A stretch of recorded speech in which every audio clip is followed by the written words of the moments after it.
First things first, it is a block party. Did you see what Giannis did last night? And could it really be better than LeBron's legendary swat back in 2016?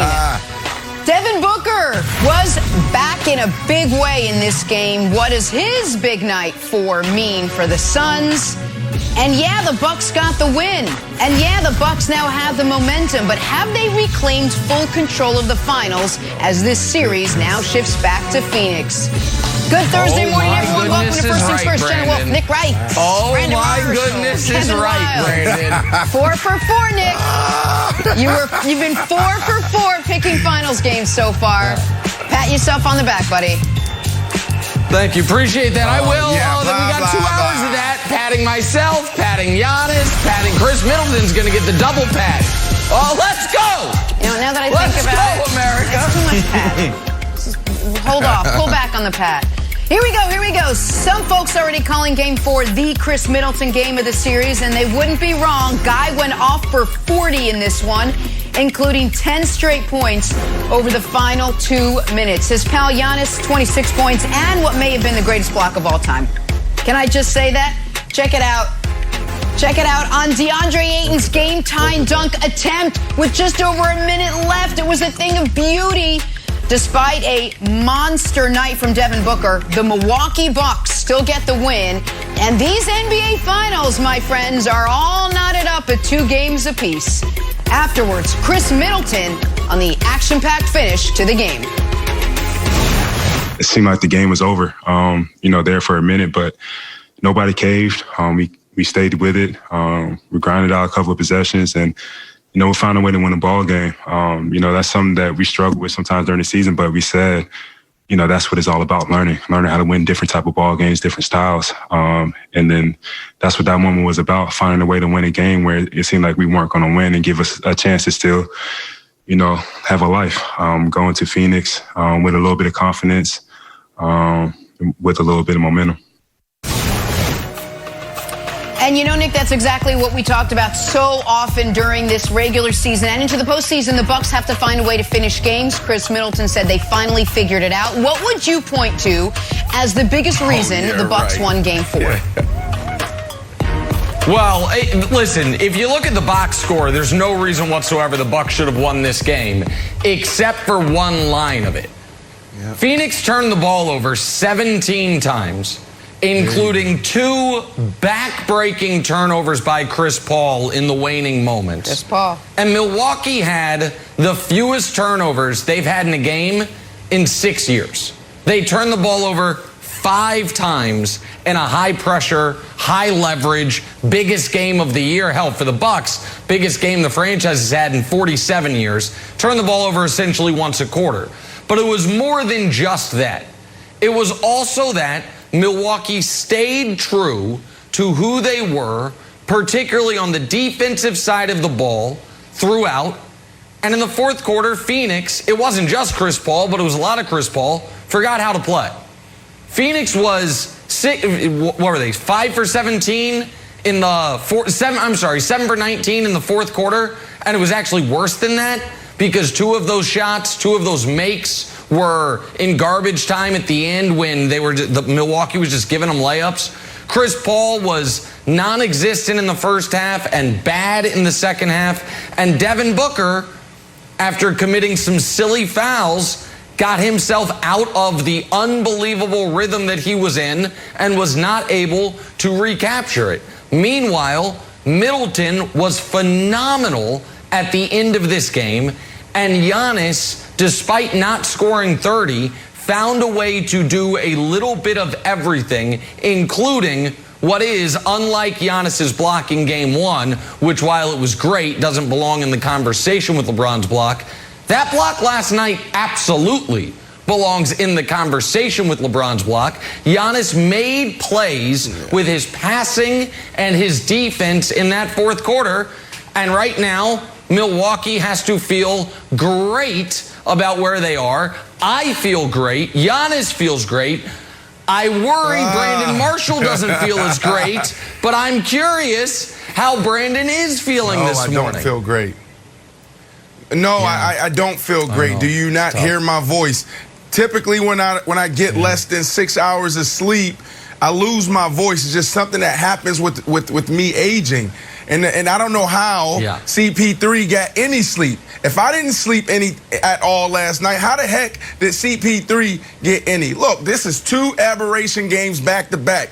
You go back to game 3, you had the big 3, the big trio for the Bucks, have their most efficient and their best game together since they've been together all year.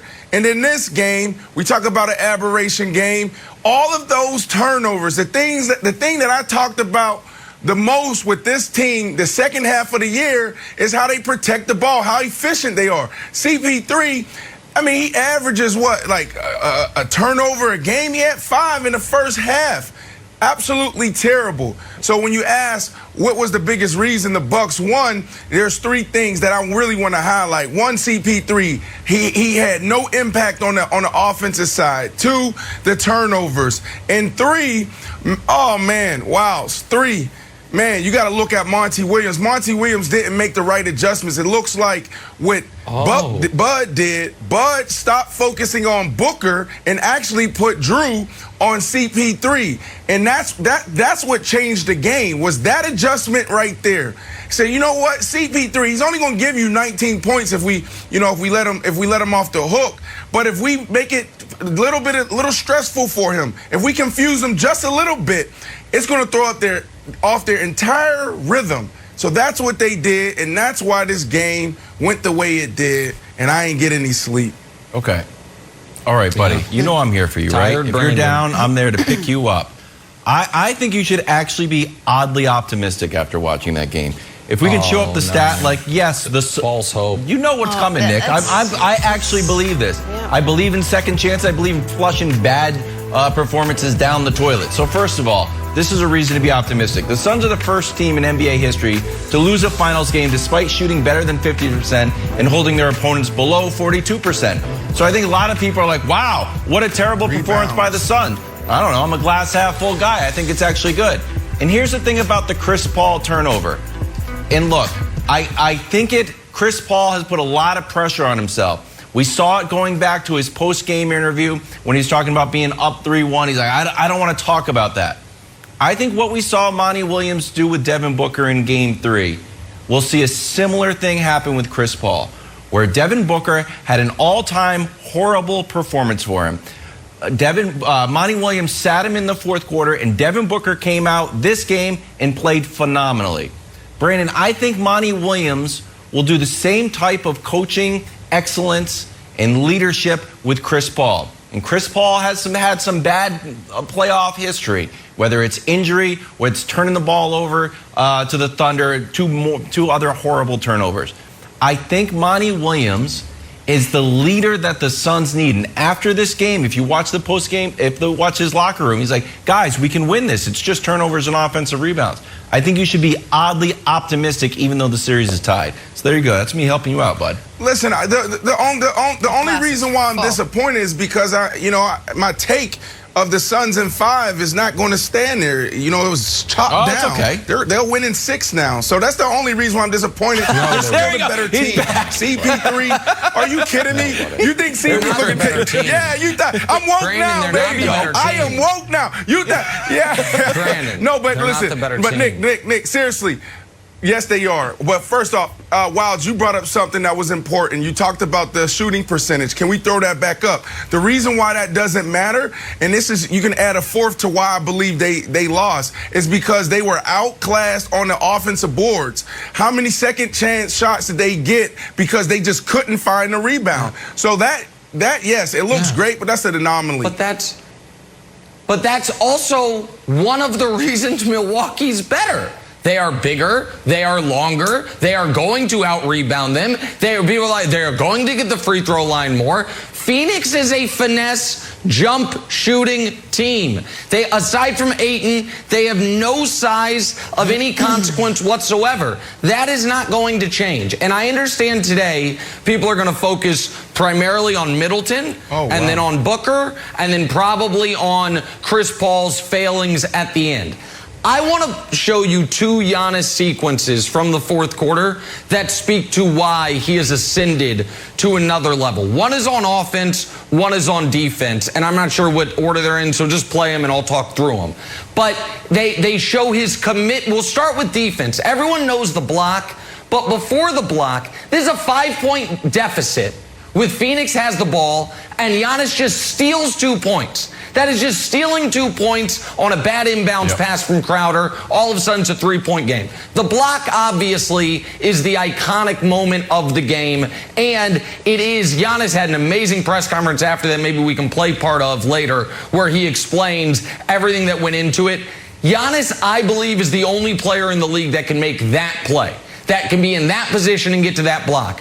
But the other thing is going to be lost totally to history, the offensive sequence. Giannis all night made the right play. Watch Giannis after this. He's frustrated. You could see it on the broadcast. I don't know if you can see it there. He almost rolls his eyes like, you got to be kidding me, Drew. That is an open tying three, and you let me down. Does that change how he plays? 1 minute later, what does Giannis do in the exact same circumstances? Coming up the court, I trust my teammates. Bang, Bucks lead. That is Giannis understanding.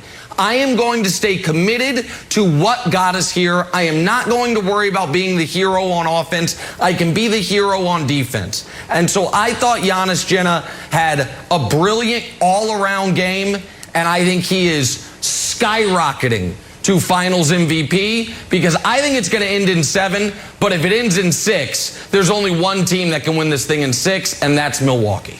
Yeah, the Suns.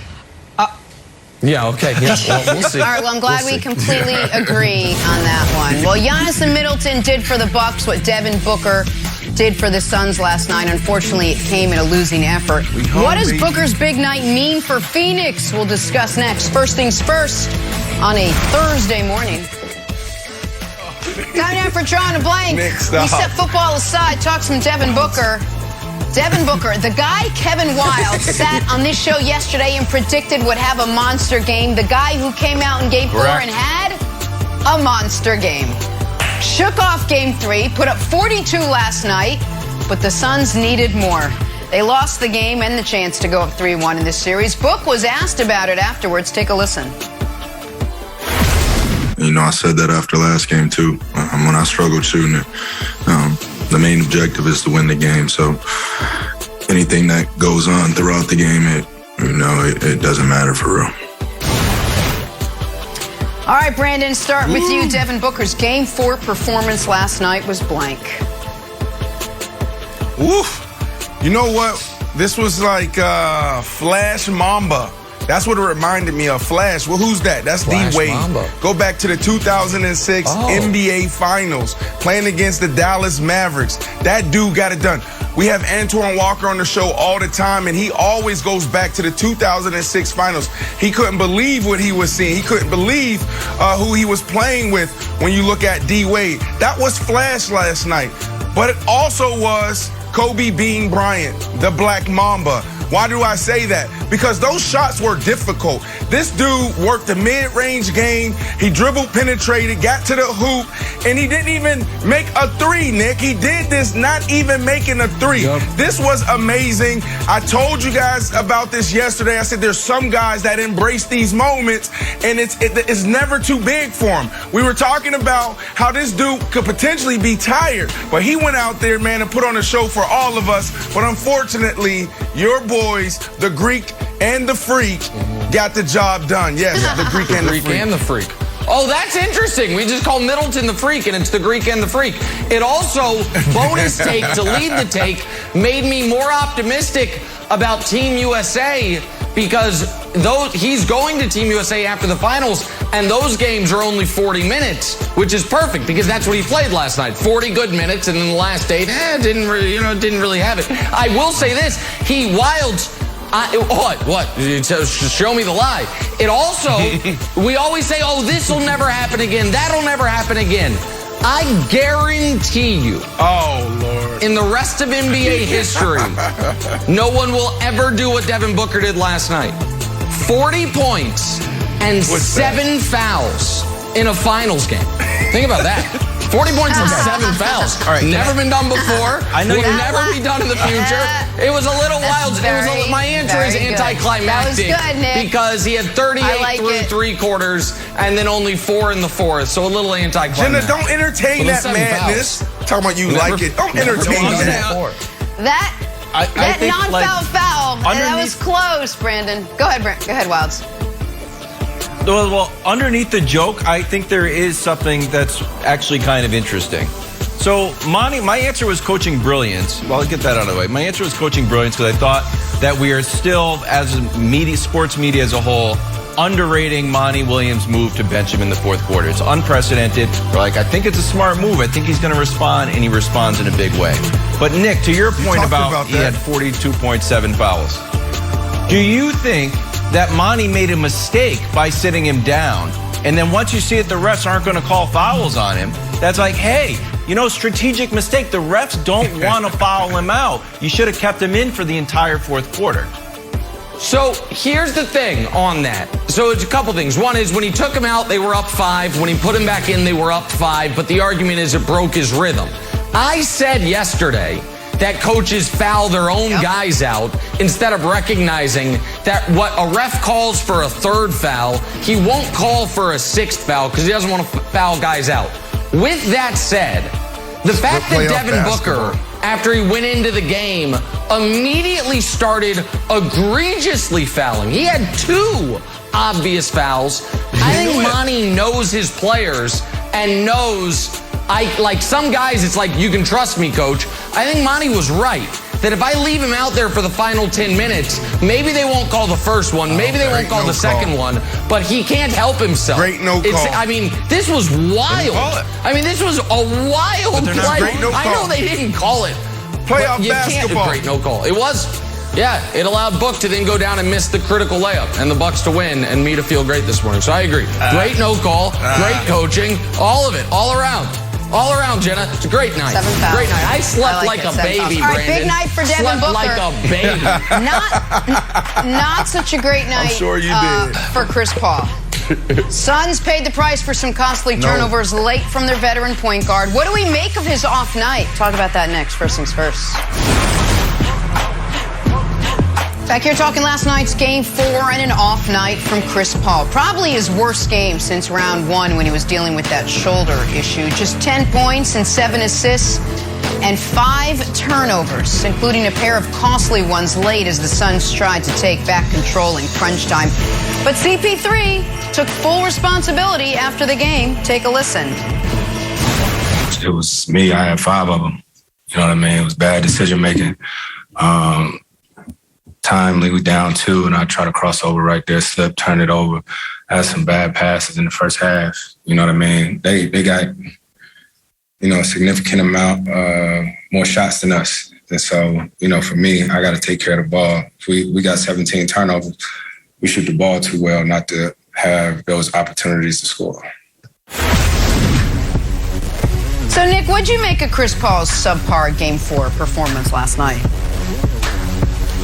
I mean, even though I was rooting for the Bucks and I picked the Bucks, it's a little heartbreaking because it felt like Chris Paul was on a legacy free roll by making the finals.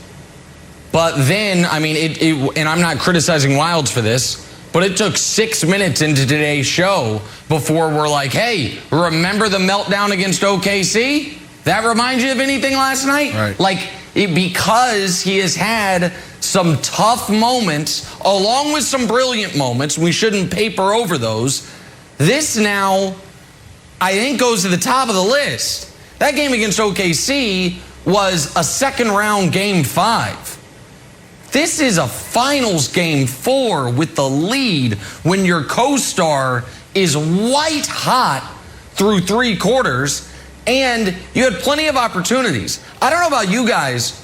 I sometimes I watch these games without sound, and so I didn't hear any of the commentary in the first half. I'm sure I missed some brilliance from my guy JVG and some stuff from Mark. But at the end of the first half, I was like, was Chris Paul out there? Like, did he get hurt and I just didn't notice it? Like 2 then I was like, points. no. He was out there, but he was just like letting campaign run the show. And then those it's not just the 2 turnovers in the fourth quarter. It's when and how they happened. Live ball turnovers that lead to layups. The first one that was critical, that was with 3:40 left. They're up 3. He turns it over. Booker then fouls. They don't call it. Giannis gets layup. It's a 1-point game. And then the Suns call timeout. Then Chris Paul smokes a layup with Giannis on him, almost hits the bottom of the backboard. And then the turnover with a minute left, or less than a minute left, that leads to another layup. And it doesn't end the game, but all of a sudden it's a 4-point Bucks lead. Brandon, he has 15 turnovers in the last 3 games. He had 13 in the second and third rounds combined. So, yeah, I mean, if he just has a C-plus game, the Suns win. And he wasn't able to do it. It's a brutal spot for him. Just a C-plus? Yeah, I know, you're in just pain. Just a C-plus, and you're so right. And then you talk about, it really, that's what it comes down to, because Chris Paul can impact the game in so many different ways. He doesn't have to score 25, 35, 40 points to impact the game in a major way. CP3 is one of the ultimate leaders. These guys are embracing him, this generational difference. You know, he's able to talk to them in a way that he's comfortable, right? He doesn't have to change his tone. He doesn't have to change his facial expressions. They get it. They embrace it. He takes care of the ball. He gets everybody involved. So for him to go out there and not only, do what he did last night, turn the ball over, but the last 3 games, like you said, you got to go back to 2012 to see a CP3 meltdown like that as far as being in the playoffs and turning the ball over game after game after game. These last 3 games, I don't know what the hell's happened to CP3, but he needs to find a way to get back to who he was. He doesn't have to do a lot. Go do more when getting your guys involved. You didn't see really any emotion. There was times where he made a mistake or his guys made a mistake and he just put his hands on his knees like he was tired. There was no emotion. So when you go back to the last series, there's one thing that I said, I was like, man, I would like to see him be more aggressive. You are in this moment right now. You could go down and this could be a part of your legacy. Like, man, you remember that time in the Western Conference Finals when CP3 did this? Now you're in the finals. This is your opportunity to do that. And he's sitting back, Wilds, and he's letting the other guys dictate the outcome of this game, of this series. And I don't like it, man. Something's going on with CP3. They got to find out what's going on and get to the bottom of it. Maybe they know, but what he's been doing the last 3 games is not nice. Okay, so I have the ultimate confidence in Chris Paul. I root for Chris Paul. I like Chris Paul personally. He's done some stuff on shows that I've been on and produced. So I like Chris Paul. I'm going to root for him. He has said 2 interesting things in these post-game press conferences, Brandon, that I wanted your take on. Because one of them was when Rachel asked him, and I mentioned this earlier in the show, when Rachel asked him, hey, against the Clippers, you've been up 3-1 before. How do you feel? He's like, I don't want to talk about 3-1. So it felt like, Chris Paul is referencing his past failures. Then in another instance, I think it was in the finals, Malika asks him, hey, how is your hand feeling? He's like, I don't know what you're talking about. And he wasn't trying to be rude. He was just taking any sort of excuses that seemed to be on the front burner and putting them on the back burner. Do you think that's a good strategy moving forward? And I know it's hard to sort of just project, but I'm trying to explore the space. Do you think that once he started off poorly in this game, that there was a little bit of, here we go again? And you talk about having a short memory, and Chris Paul, being a student of the game and being just straight up brilliant, maybe doesn't have a short memory. Maybe he can't have a short memory. So do you think that baggage is perhaps weighing him down?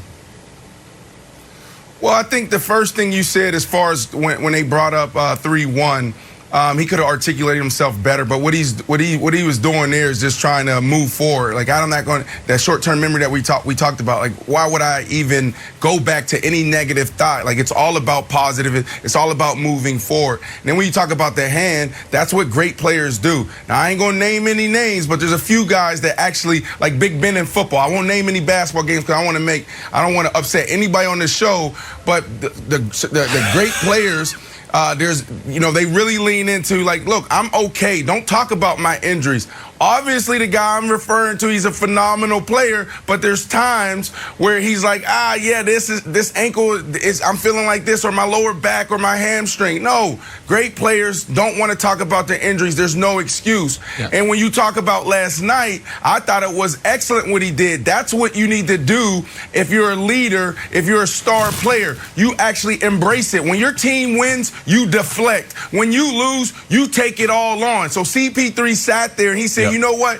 Those 17 turnovers, 5 of them was on me, and which really, they're all on me because I'm the leader. I'm the point guard. I'm the point guard. So he did exactly what he needed to do. I'm expecting a bounce-back game with him back in Phoenix, Nick. So first of all, Brandon, you're not going to upset anybody on the show to say that, listen, James Harden milked those nagging nicks and cuts all year. We know it. You know it. I mean, we know who you're talking about. It's fine. He's now recovering in Paris, and he'll be better next year. You won't have to worry about it. Listen, there's a difference between an excuse and an explanation, and sometimes they do there's a gray area in between. I'm going to give you a different press conference between the two you mentioned. The one after they made the finals, after they beat the Clippers, when Chris Paul said, I have torn ligaments in my wrist. And everyone's like, torn ligaments in your wrist? It's like, oh. Yeah. And that's what Malika was asking him about. And then he's like, no, let's not talk about that. And I give him credit for that. Part of me says, okay, like that's a real injury and you're dealing with it. The other part of me is like, but you're saying that injury, you suffered it before the end of the Clippers series. Final game of the Clippers series might have been the best game you've ever had in your career. You started this series out with 32 points. And my buddy Al, who I text with about basketball all the time, he texted during this segment. He's like, guys, say Drew Holiday's name. So I'll say Drew Holiday's name. While was brutal offensively, he is wearing him down. Listen, Drew Holiday is a great defensive player, and he's wearing Chris Paul down to a degree. I think that's part of it. But when you see his points go from, I think this is right, Dusty will get mad if I'm wrong, but 32 to 23 to 19 to 10, maybe the injury is getting worse, or maybe this is the latest into a year he's ever played. It's he's got the best point guard defender on him, and I think it is natural. We are seeing Giannis at the beginning of these games, for lack of a better term, freak out. Like, I know he's going to say, I have to go to the bathroom. I think Giannis, goes to the bench 2 minutes into a game to, take a deep breath and compose himself. These are the finals. It's not ridiculous to say, for Chris Paul, as great as he is, the moment weighs on him. Like that he does feel the extra pressure of, we have a lead in the fourth quarter to go up 3-1. And it didn't, last night at least, bring out the best in him, Wilds. Yeah, well, the optimistic way to move forward with this, Brandon, is that Chris Paul's bad games just look uglier than everyone else's bad games. Chris Middleton has bad games, like, oh, you missed some shots. Devin Booker scored 10 points, like, oh, you just missed shots. When Chris Paul has a bad game, the ball ends up in the Bucks' hands. Now, I thought specifically the falling down turnover just had a sort of drama to it and felt more of an emotional gut punch. I know you're obviously, I'm sort of neutral in the series. I picked the Bucks, but I was like, when he fell down, I was like, oh no. You just don't want to see your superstars, fall. So I still feel like Monty is so smart and is operating at another level, not only strategically, but emotionally with this team. The press conference in the locker room last night when he's like, guys, we can do it. It's just turnovers and offensive rebound. It made me think, my goodness, the last time that we had an awesome Monty Williams locker room press conference was in the bubble. When we were like, hey guys, you earned your respect, and now they're in the finals. It just drove home to me how brilliant Monty Williams is, and like you said, on the EQ level, it's just through the roof, but besides all of the in-game adjustments and stuff. So I think that Monty's leadership will again be showcased here, even to a guy like Chris Paul, who views him, we view him like, oh, they're both up here, they're both leading the team. Monty worked with Chris Paul in New Orleans, and when they went to the finals, he's like, I'm freaking out, coach, I'm freaking out. He's like, it's okay. He's hugging him. It's a really beautiful relationship, and I think we're going to see Chris Paul bounce back in Game 5 because of it. Listen, Chris Paul is an amazing man. Chris Paul is an amazing father, seems to be an amazing husband, committed. He's an amazing businessman. He's an amazing leader, leading the NBA Players Association. Like, think about that. I say that because this is a 16th season. I love Monty Wilds, but he doesn't need Monty. He knows what the hell he's doing. This is just one of those moments where I'm going back to what Nick just said, and I brought this up in the first block. What's your buddy's name that you said you talk basketball with, Nick? He just texted you. What's your buddy's name? Yeah, Al. Al, do you not watch the first block? Al, at 7:30, I said this is the third thing. The adjustment Bud made, he put Drew Holiday on CP3. That's right. That was a big adjustment. Remember, so you need to tell your buddy Al. That's a big deal because he harassed him. I think he was waking up late. Yeah, he's definitely not watching the first block. But Wilds, here's the deal. When you see CP3 struggling like that, or any great player, sometimes schemes or players can get in your head like that. So that's something to watch, right? I remember playing against the New England Patriots. Anytime I played against the New England Patriots, I wasn't fatigued physically. I was fatigued mentally because they threw 3, 4, 5 different looks at me. Playing against Darrelle Revis, playing against Al Harris, practicing against Champ Bailey. It's a chess match out there. So when you saw that was a big deal. And Al, you need to get my number and text me, because if you're seeing the game that way, I need you to give me some of those notes, man. I'm fatigued mentally after that whole spiel by Brandon. All right, time to hand out some NBA playoff medals. Al, you watching? Watch this. Giannis's block on DeAndre Ayton could have been medal worthy on its own. But your guy, Nick, Al, he's got other ideas. Nick, which 3 guys got it done last night? We need to get Al on the show. We are going to start with a player on the losing team. No, he can't give that invite out. All right, we're going to start with Devin Booker. He was sprinting towards a gold, and in the final lap tripped him up. But still, bronze medal, 42 points, 17 of 28 from the field. Brilliant performance through 3 quarters. Devin Booker gets the bronze. Silver medal, Giannis. It wasn't as good as the previous 2 games. All he did was give you 26, 14, and 8 with a game-changing, arguably game-saving block. One of the greatest blocks in finals history. And then the gold, of course, Chris Middleton. 3 massive buckets down the stretch, 10 straight points down the stretch when you include the free throws. A 40-point finals game for Chris Middleton. He, of course, gets the gold. So there's your medal stand from Game 4 of these now tied up NBA Finals, Jenna. Blah, blah, blah, blah. It's Bucks coming home with it, Brandon. There it is. Oh, I'm working with my children again. I love it. It's so much fun. It's like I'm parenting. Back talking the Greek Freak. An amazing performance in Game 4. What happened when Giannis checked out of the game early on in the first quarter, though? Let's let Giannis explain this one. Giannis, this was the second game in a row you went out early in the first quarter. I'm just curious what was going on there. I wanted to, what the hell you guys say politely, I wanted to take a tinkle. A tinkle? Yeah. I went to take a tinkle, it came back. Yeah. That's it. That's polite, right? Tinkle, yeah. Tonight on FS1, the U.S. men's national team looks to take control of group stage play with a second straight win as they battle Martinique in the Gold Cup. Bonne chance, les États-Unis. It all kicks off tonight, 9:30 Eastern on FS1 and the Fox Sports app. Time now for stories to start your morning. I'm not sure what's happening there. Okay. Leave it to Jenna, Brandon. How was that? We all have our roles. Okay. Leave that to Jenna. Ram trucks built to serve.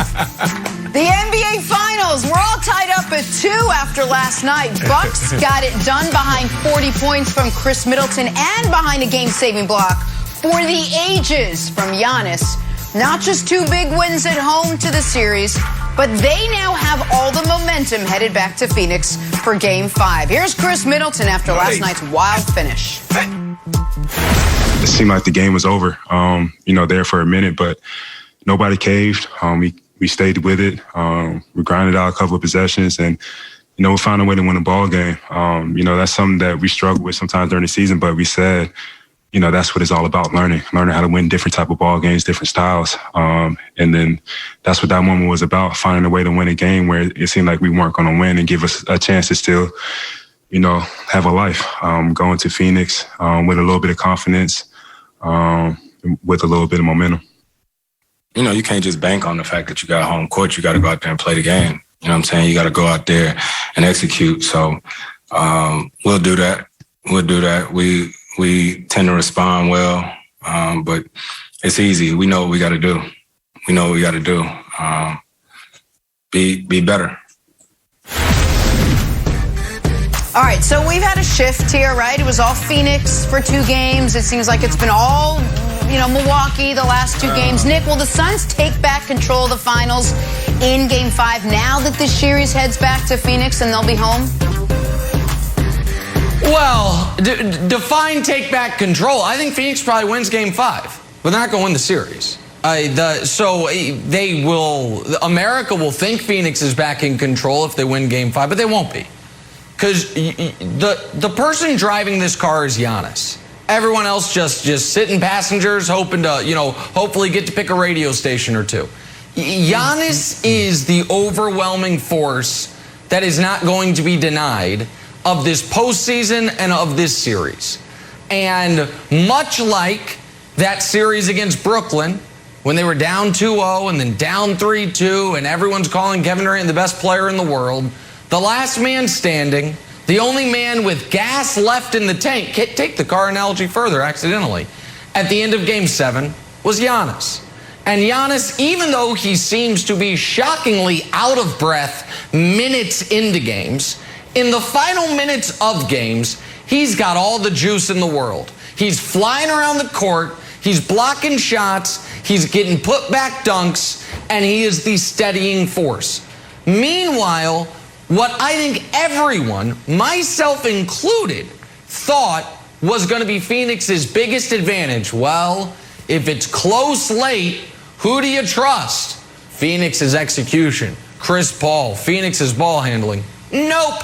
We've had 1 close finals game, and Phoenix made all the mistakes down the stretch, turning a 7-point fourth quarter lead into a game that Milwaukee somehow miraculously covered the 4.5 in somewhat easily. So, Brandon, I do think that Phoenix can and probably should win Game 5. I do not think they will ever be back in control of this series, though. Well, we can bet whatever you want to do. Call me offline, all right? I know we only got a couple minutes, so we can have that discussion after. Yeah, you let me know what it is, what you want to do. Here's the deal. It's the Suns, Jenna. He knows that. Come on. Those last 2 games were aberration games. We're talking about Game 3, the big trio for the Bucks playing their most efficient game ever throughout the postseason together. And then you go back to last night, everybody's talking about it. The 17 turnovers, getting smashed on the offensive glass. That's not going to happen again. I promise you that. Wow. Think about this, man. We know who the Suns are. We said this a couple of days ago when they were up 2-0. Do we really expect the Suns, who only lost 4 games, in 2 months, to lose 4 out of 5 to the Bucks? Absolutely not. Look, the morning is over. All right, all morning we're talking about Chris Middleton. He went for 40, and Giannis, look at the block, and we're talking about CP3. CP3 had 5 turnovers. The morning is over. The Suns are the better team. I don't care about what happened last night. We all know who's the better team. We've been seeing it all year. Okay. All right. Brandon, got that. Let's go, Brandon. I'm with you. Morning's over. I'm ready. I'm going to show you a stat. Are you talking about mourning, like being sad, or are you talking about the actual mourning? Yeah, it's my accent. It's my accent. At 9:30, no, it starts to feel like it's... Yes. Okay, it starts to feel like... Right. That's a really good question, because I honestly wasn't sure. Good question. It's a little bit of both. All right, Nick, I'm going to give you a glass half full, glass half empty graphic here from StatMuse. Suns are the first team in NBA history to lose a finals game despite shooting better than 50% and holding their opponents below 42%. So this is like that red dress, gold dress, or whatever that meme was. Remember that? I was like, sometimes I look at that and say, wow, the Bucks have what it takes. And then sometimes I'm like, you know what? Now I think this is a Suns graphic. I think I'm leaning towards the Suns. After the game, there's some sound of Monty Williams pumping up the Suns, like, guys, we lost that game. The Bucks didn't win. That's Wilds' word. That's not Monty's words. He's like, this all just comes down to offensive rebounds and turnovers. If we just protect our offensive rebounds, our defensive rebounds, and don't turn the ball over, I don't think Chris Paul is going to have another meltdown game. We're back at home. We're up 3-2. So do you view the momentum? I mean, granted, like how you view momentum in overall the series, but don't you think that because there was such a huge disparity in the turnovers and offensive rebounds and just overall field goal attempts, that this should have been a blowout? And the fact that it was close actually gives the Suns a reason to believe that they are the better team. Well, the other way to look at it is the Suns shot 52%, the Bucks shot 40%. They were dead even on threes until the Suns had to foul at the end. They were dead even on free throws. So that should have been a blowout for Phoenix. And instead, they lost. Listen, the turnovers are an aberration. The offensive rebounds are not. DeAndre Ayton, I think, had 17 rebounds last night. And they still got annihilated on the glass because they are a short, finesse, jump shooting team. And I'm going to keep hammering the Giannis point. We've talked about the defense. Can I just show the offensive sequence if we can, if we have time? Giannis is going to stay committed to what got them here. And so if he's having a great offensive game, he will go 13 of 13 in the restricted area. If not, he's going to find the open man. Watch Giannis here. If you have a big enough TV, you can see his facial expression. He almost rolls his eyes. That's to tie the game with 4 minutes left. He's like, God dog it. You know how frustrated that made him? Show the next possession. Next time down the court. Guess what Giannis does? Oh, same exact thing. I trust my teammates. Bang. Right now, there's no stopping him. You feel like you did a good job on Giannis last night if you're Phoenix, and then you're like, oh, he had 26-14, 8 assists, 2 blocks in the final 2 minutes, and 3 steals. He did everything, and that's the best you could hope to do against him. That's why I don't think the Suns, Brandon, can ever feel in control of the series. Well, the reason why I keep saying that they're the better team, and I'm going to go back to what Wild said about, you know, the extra shots and the turnovers and the rebounds, is because those are 2 things that they can control. Turnovers, they absolutely control that. They've been efficient. They protected the ball all year. And when you talk about glass, there's a part of it is where you look at size, but then the other side of it is, are you boxing out? What about your hands? Talking about sloppy. How many times did we see Ayton and we saw Crowder go up, grab a rebound, but then lose it? Like, we saw that play after play after play. So those are 2 things that they absolutely can control by watching film, by coaching, by leadership, by just sitting down and just having a want to. So those are 2 things they can control. All right, the Milwaukee Bucks have tied up this series. Jenna. Yeah.